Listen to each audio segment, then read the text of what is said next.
Limb amputation is a traumatic experience that impacts people from all walks of life. These reasons include injury, birth defects, and disease. Now, unfortunately, many amputees living in rural South Africa are forced to make do without prosthetic services, owing to their isolated and often hard-to-reach locations, which makes access to these services a challenge. To tend to this need and provide effective and quick prosthetic solutions to rural communities around South Africa, not-for-profit company Mobility for Life was launched last year. And here to tell us more, we have Mobility for Life Managing Director Paul Bisogno. Paul, good morning and thank you for joining us. Good morning, thank you. What's the difference that comes into a life of an amputee once they become mobile? One would understand immediately that they'd have mobility, that they would be able to get a job again, that their functional life would change.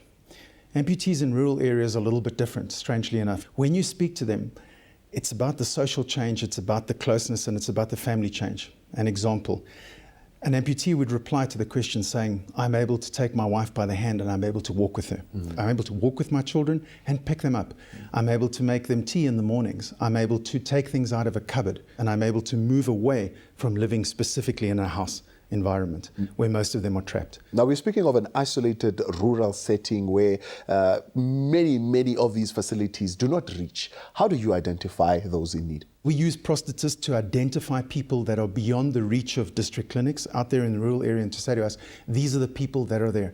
There are also a number of other institutions and organizations that do work in rural areas and are doing projects. And during that time, they also identify amputees.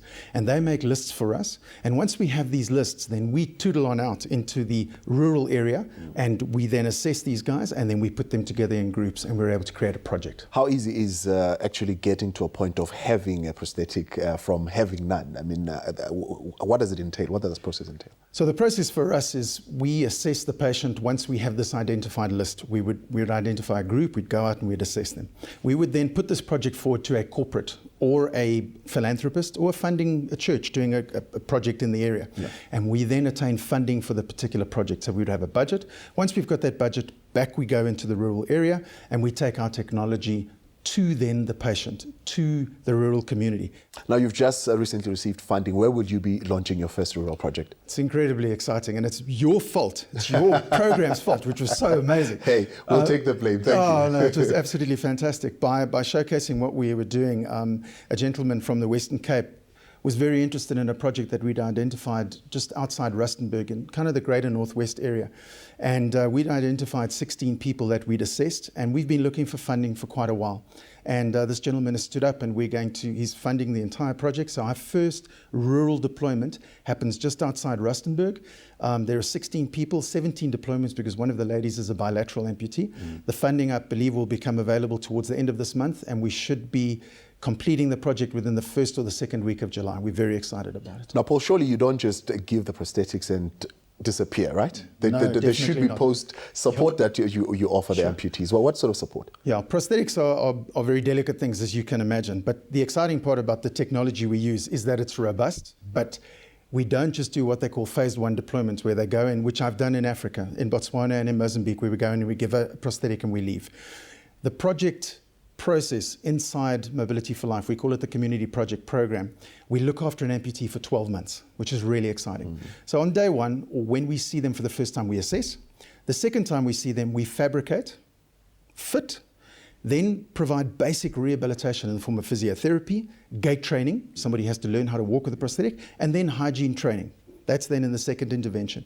Then every quarter after that, for a full 12 months, we go back, and according to the prosthetist protocols, we have a look and see how we can assist the particular patient. So be it rehab, be it some hygiene training, be it either component readjustment or realignment, so that we assist the patient over a 12-month period.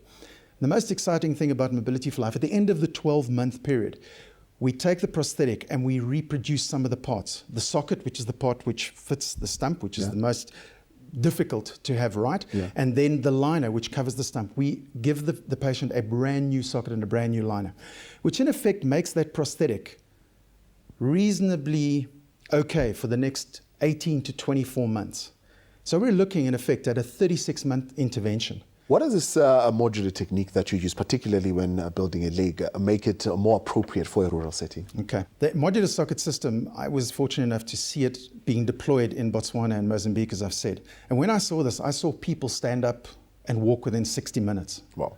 The beautiful thing about this technology I noticed when I was there were two attributes. One is that it can give a person a prosthetic in 60 minutes. That's fabrication, fitment, rehabilitation, from when you were wheeled in to when you leave. Awesome. 60 minutes. The second thing is it's robust. It requires no infrastructure to deploy. So when we're looking at infrastructure, meaning clinical infrastructure, electricity, running water, perhaps some sort of tape, you don't require that. There's no physical infrastructure. It's a modular form prosthetic, and that enables us to use this technology very effectively in the rural area in South Africa. If this thing can be deployed to an individual in 60 minutes, let's get 30 individuals together that are amputees in a rural area, and let's give 30 people legs over 3 days.